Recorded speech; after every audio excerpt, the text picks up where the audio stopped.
पहली बार सर्दी के मौसम में अब सोनमर्ग आना मुमकिन हो पाएगा। ठीक वैसे ही जैसे गुलमर्ग लोग जाते हैं, उसी तरीके से टूरिस्ट यहाँ भी आ सकेंगे। यहाँ के लोकल्स हैं, उनको कहीं दूर नहीं जाना पड़ेगा, क्योंकि करीब करीब 3 से 4 महीने का वक्त होता है जब बर्फ़ की मोटी मोटी परतें यहाँ पे होती हैं और ये पूरा इलाका कट जाता है, जिसकी वजह से आवाजाही बिल्कुल बाधित होती है। जो यहाँ पे रहने वाले लोग हैं वो यहाँ से निकल जाते हैं, कोई टूरिस्ट एक्टिविटी नहीं हो पाती है और रास्ते पे कोई आवाज़ नहीं रहती। ये देखिए, ये पूरा जो नज़ारा है ये सोनमर्ग है।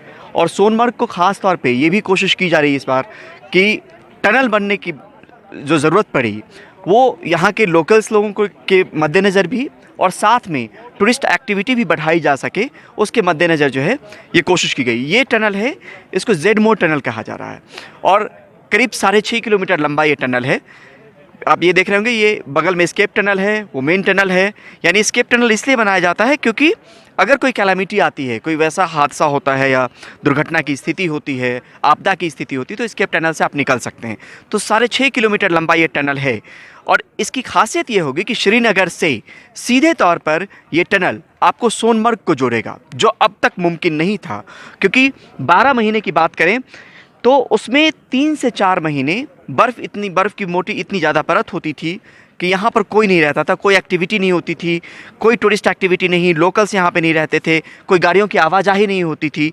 उसको मुमकिन करने के लिए ये कोशिश की गई है। डेडलाइन 2023 का है, लेकिन इस टनल को पहली बार इस साल सर्दी के मौसम में खोला जाएगा और फाइनल टच जो देने की बात है वो अगले साल जून जुलाई तक इसको फाइनल टच दिया जाएगा। यानी पूरी तरीके से मुकम्मल तरीके से ये टनल तैयार हो जाएगी और आवाजाही की समस्या जो है श्रीनगर और सोनमर्ग के बीच में वो पूरी तरीके से ख़त्म हो जाएगी।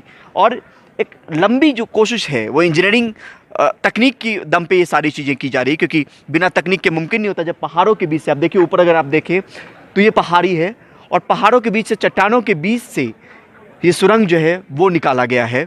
और तमाम चीज़ें, क्योंकि बदलते वक्त के साथ आपको बदलना बहुत ज़रूरी होता है, डिमांड अलग होती है, मांग अलग होता है, उसके मद्देनज़र ये कोशिश की गई है कि इस टनल को बनाया जाए, जो बहुत हद तक बन गया है, सर्दी के मौसम में काम भी करने लगेगा। अब खूबसूरती की अगर बात करें तो अब देखिए, आपने देखा होगा कि गुलमर्ग किस तरीके से दिखता है जब बर्फबारी होती है, सर्दी का मौसम होता है, उसी तरीके से सोनमर्ग की स्थिति होती है। लेकिन यहाँ पे कोई उस तरीके से ना आदमी आ पाता है, ना कोई आवाजाही होती है।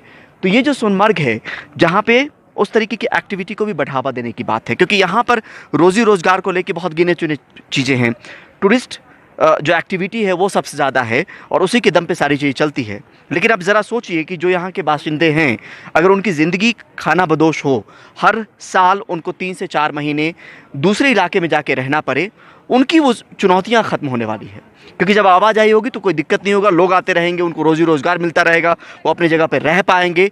और ये तमाम कोशिश जो है इस टनल के दम पे पूरा हो रहा है और पूरा किया जा रहा है। आप इधर भी अगर देखें इन वादियों को, खूबसूरती को, तो आप समझ सकते हैं कि सोनमर्ग की तस्वीर भी कमोबेश वैसी ही होती है जैसी गुलमर्ग की होती है। और आने वाले वक्त में कोशिश ये भी है कि समृद्धि इस इलाके तक भी पहुँचे और जो सुविधा है यहाँ के लोगों को वो सुविधा मिले।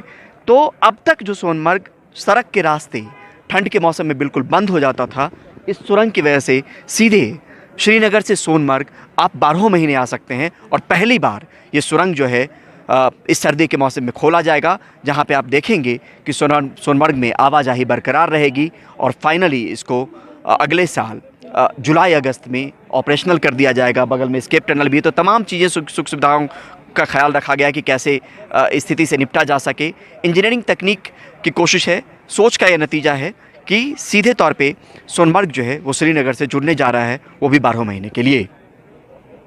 जम्मू कश्मीर से परिमल कुमार, NDTV इंडिया।